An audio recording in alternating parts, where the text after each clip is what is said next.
쉬는 시간에 나온 거라서 우리가 심심할 거야. 이거 잘라서 나올게요. 보고 있어요?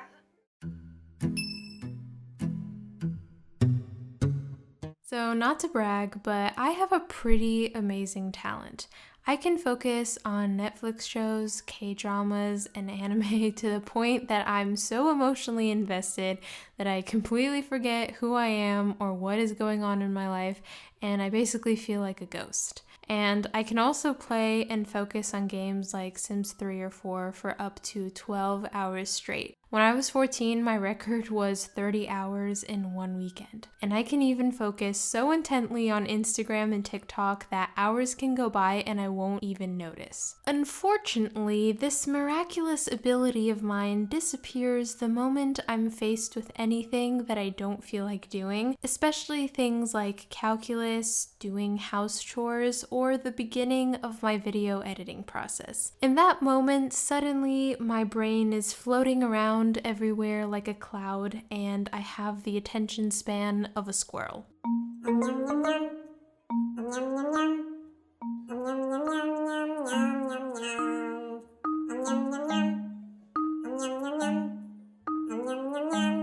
So at first I thought that the culprit was things like social media or shows, so I tried to completely eliminate them from my life. But unfortunately, I quickly noticed that I could easily distract myself with many other things, even if they're good, such as organizing my stationery or things in my room or exercising. And it turns out I can even just daydream for hours and hours. And I know in my experience that when my brain really wants and needs to be focused, like when I'm cramming for an exam 2 days away or I have a major deadline coming up, my brain will suddenly be able to focus on what it's doing. So these are just some tips that have helped me become more focused on work other than 2 days before a deadline.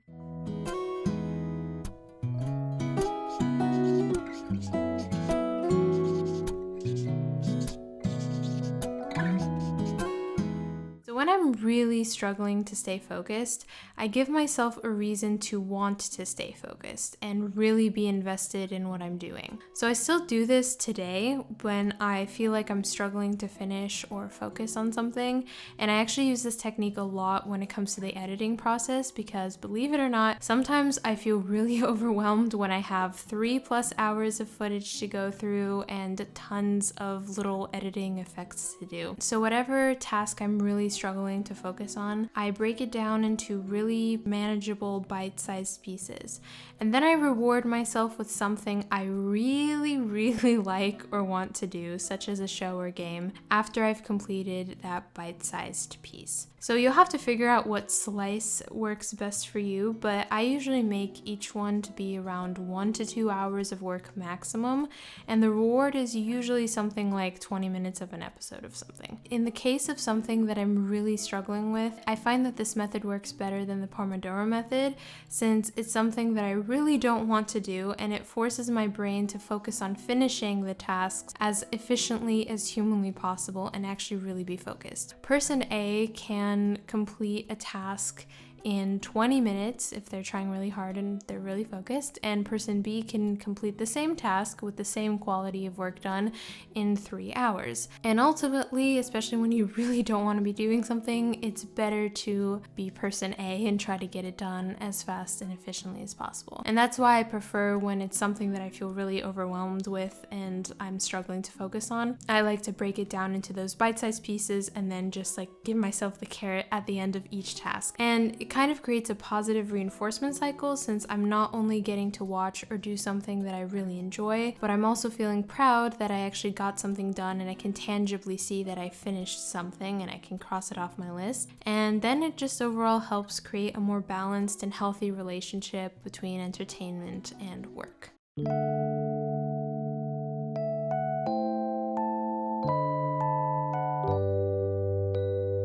So now for our brain's takeoff, and that's the Pomodoro method.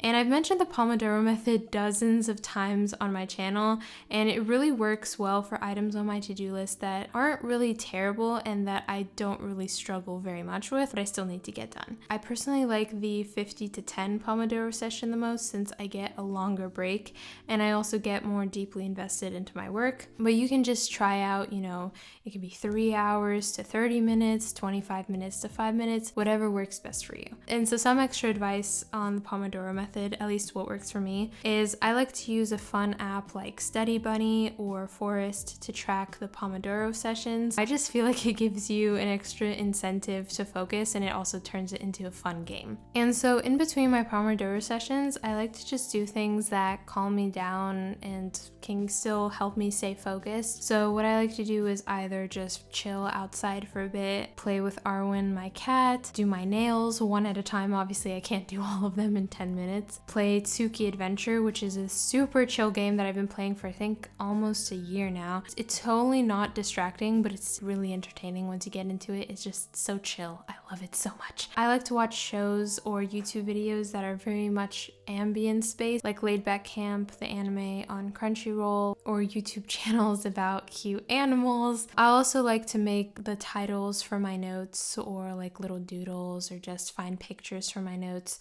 in between my sessions, lettering. Did someone say lettering? Yes. How timely. Hi, it's me, the Productivity Fairy, coming to you live from the land of the Fae, since I'm too lazy to keep flying all the way to Estella's house. I just wanted to talk to you a bit about today's sponsor, Skillshare. Skillshare is an online learning community with thousands of inspiring classes for curious and creative people. You can use it to explore new skills, pursue your passions, and get lost in creativity. They have tons of great journaling, hand lettering, and drawing classes for those of you interested in getting better in those areas. Yeah, shoo, butterflies, I'm too busy to play with you right now. Anyways, what classes are you currently taking, Estella? So I'm currently taking Gia Graham's hand lettering in Procreate, since I want to learn how to do cool digital designs and lettering for my thumbnails and digital notebook covers. I'm really enjoying the class, and it goes over all the fundamentals of lettering in Procreate, and it's also really easy to follow along and learn from, even as a beginner. So anyways, Skillshare is curated for learning, so there are no ads, and they're always launching new premium classes. It's also less than $10 a month with an annual subscription. The first 1,000 people to click the link in my description box will get a free trial of the premium membership, so you can explore your creativity. That's all I have for today's message.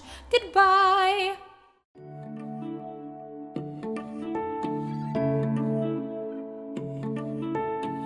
So last but not least are some extra kind of cruising altitude tips to continue to help you stay focused. And so my main tips are to wear earplugs. If you have a loud family like I do, they will be a lifesaver. And if you don't have earplugs, then I highly recommend listening to either just background ambient white noise to block out all the sounds, or some chill ambient music. I also find that keeping your study space as neat and organized as possible, since I just find that it's really hard to concentrate when you have a complete mess around you and you can't find anything. So it definitely helps to have at least your desk area organized. Something else that can really help is using Study With Me's to have a study buddy and stay accountable. So if you just type into YouTube Study With Me's, you can find a bunch of different varieties of Study With Me's. I've also done quite a few in the past, and I'll link them in the description box if you guys want to check them out. But Study With Me's can also be helpful for just feeling like you have someone else there studying with you, so you can stay focused and stay accountable with what you're doing.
Oh.